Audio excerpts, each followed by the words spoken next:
Di perjalanan sudah hari kedua, kami istirahat dan malam itu selesai kami makan malam. Saya bilang sama mereka, jika nanti besok kita sampai di kampung sana, saya yang terpana duluan. Selamatkanlah diri kalian. Biarlah jasad Fadlan menjadi saksi dakwah di kampung itu. 7 orang ini bilang, kami tidak pulang kecuali kami berperang melawan mereka. Saya bilang sama mereka, itu adalah sebuah pendapat yang sia-sia.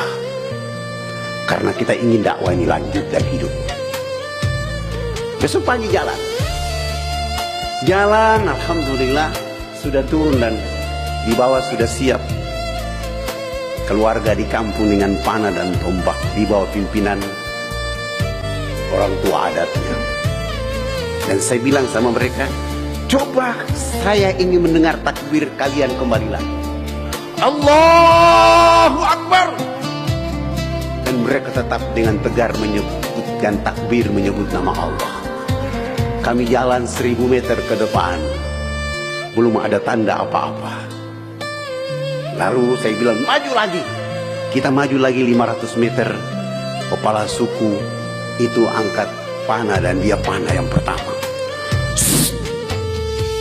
Subhanallah. Panah yang pertama pas sasaran di sikut tangan kanan saya sebelah kanan. Teman saya mengatakan, Pak Ustadz itu ada panah. Diam, kita sedang berdakwah. Maju terus. Begitu kami maju 300 meter ke depan, kepala suku itu angkat panah yang kedua lagi. Panah yang kedua pas di sebelah siku sebelah kiri dan saya terjatuh dan saya bilang sama mereka, selamatkanlah diri kalian. Biarlah tanah ini menjadi saksi dakwah di negeri ini. Mereka pulang, saya baca Fatihah sebentar, lalu saya angkat tangan dan saya bilang sama Allah, ya Allah, Fadlan tidak ada apa-apanya dibanding Rasulullah Muhammad SAW. Aku mohon kepadamu ya Rabb, izinkan aku hidup 30 menit saja. Setelah aku bertemu dengan kepala suku mereka, aku menyebut namamu dan nama kekasihmu Muhammad di hadapan mereka. Setelah itu cabutlah nyawaku. Ketika saya menutup doa ini dengan Al-Fatihah, tiba-tiba tubuh kayak ada energi baru. Lalu saya balik ke kiri, kanan menghadap kepala suku dan saya cabut panah di sebelah kanan.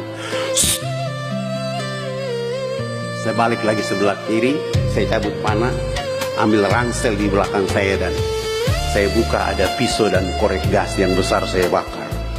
Sampai merah saya celup di bekas panah itu, racun tadi keluar. Saya bakar lagi itu pisau, kembali lagi saya celup. Sesudah itu saya berdiri dengan tenggar dalam keadaan kesakitan, berkesendirian, berjalan menuju kepala suku. Ketika saya menuju kepala suku bilang sama warga masyarakat, kalian mundur saat ini satu persatu. Dan saya maju ke depan. Subhanallah. Sampai ke sana saya salaman dengan bilang, saya bilang, Bapak kepala suku, mohon maaf kalau hari ini saya datang ke kampung mengganggu keadaan masyarakat keluarga saya di negeri ini. Kalau saya salah, saya mohon maaf lahir batin. Saya salaman dan saya pamit pulang kembali ke kota. Ketika saya baru balik 2 meter, kepala suku ini jatuh tersungkur dan menangis dengan suara yang keras.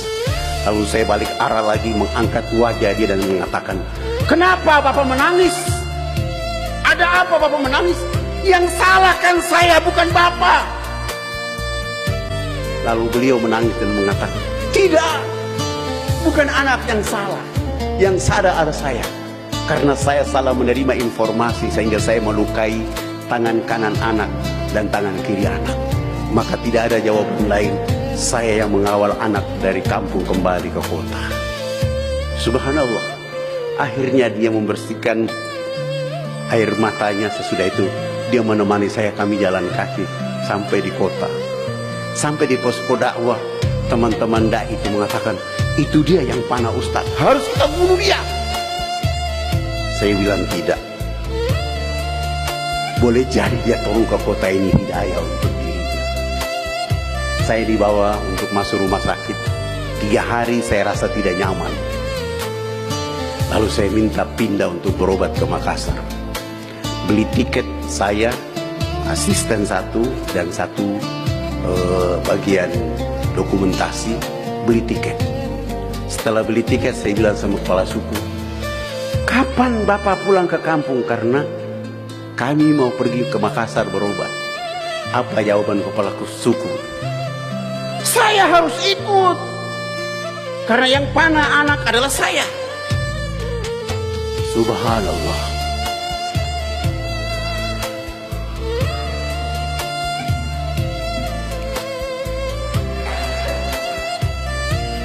Ketika beliau minta ikut,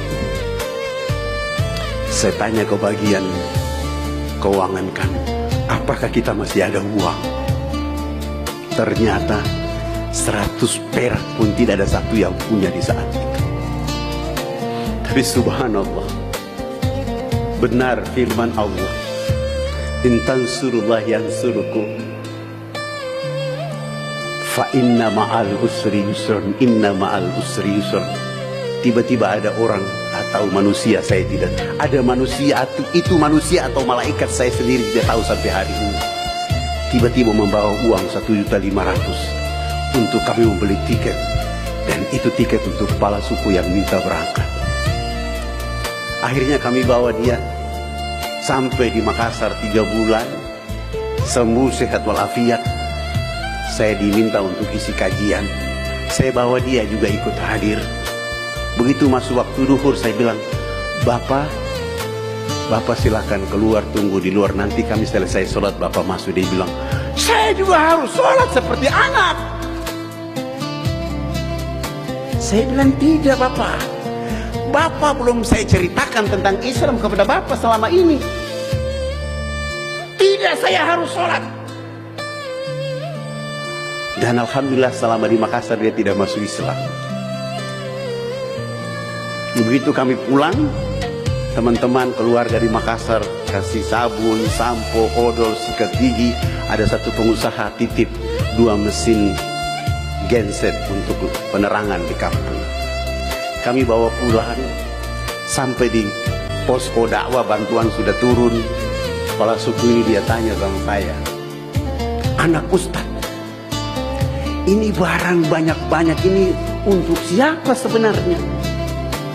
Saya jawab, Bapak kepala suku, ini hadiah dari orang Bugis Makassar. Karena Bapak sudah datang di negeri mereka, silakan bawa pulang hadiah ini ke kampung. 2 hari kemudian dia pulang sendiri. 2 minggu kemudian dia bawa 39 pemuda turun, bawa ini barang sampai ke atas. 1 minggu kemudian baru saya menyusul bawa teman-teman dari Astro TV, Hijrah TV, dan ada bagian dari TVRI. Kami ke atas, kami jalan kaki ke atas. Kami sudah tidak lagi disambut dengan panah dan tombak, tapi mereka menyambut dengan tarian adat. Setelah itu kepala sukunya berdiri mengatakan, saya sudah menyaksikan Islam. Mereka begitu bersatu melihat negeri yang tertinggal, dan saya satu-satunya menikmati keadaan mereka. Maka tidak ada alasan lain. Hari ini kita semua di kampung harus menyatakan asyhadu an la ilaha illallah wa asyhadu anna Muhammad Rasulullah. Lalu saya didorong kepala suku naik di atas mimbar menggantikan beliau, dan saya bilang, ikuti kata-kata saya. Ketika saya bilang asyhadu an la ilaha illallah, mereka juga mengikuti suara saya dari belakang. Tiba-tiba pohon yang berdiri tegak itu semua merunduk. Begitu saya mengatakan wa asyhadu anna Muhammadar Rasulullah, pohon itu berdiri tegak kembali. Lalu warga masyarakat itu berlarian untuk memegang pohon-pohon yang tadi tunduk, lalu berdiri tegak kembali. Subhanallah. Kamera 6 buah yang kami bawa, baik foto maupun video, tidak ada satupun yang bisa merekam peristiwa itu. Lalu mereka tanya sama saya, mengapa tidak bisa merekam peristiwa tadi, Ustaz? Saya jawab, Allah tidak mau video ini akan diputar nanti disampaikan kepada orang sehingga orang masuk Islam hanya karena video ini. Allah tidak mau. Allah mau karena dakwah ini. Karena dakwah kita sampaikan, maka mereka akan mengenal Islam lebih dekat, dan subhanallah mereka akan mencintai Islam. Setelah mereka syahadat, pekerjaan pertama adalah mengganti binatang haram dengan peternakan kambing di kampung itu. Alhamdulillah hari ini mereka menjadi orang-orang muslim yang dari kampung halaman mereka, walau jauh dari kota, tetapi di suasana puasa seperti begini, di tengah gunung, di tengah hutan itu, walaupun pohon yang lebat, tetapi di siang hari, malam hari, ayat-ayat Quran membasahi lisan mereka untuk menjaga Islam dari tempat yang sederhana untuk negeri yang kita cintai. Subhanallah bihamdika, asyhadu an la ilaha illa anta, astaghfiruka wa atubu ilaik. Wassalamualaikum warahmatullahi wabarakatuh.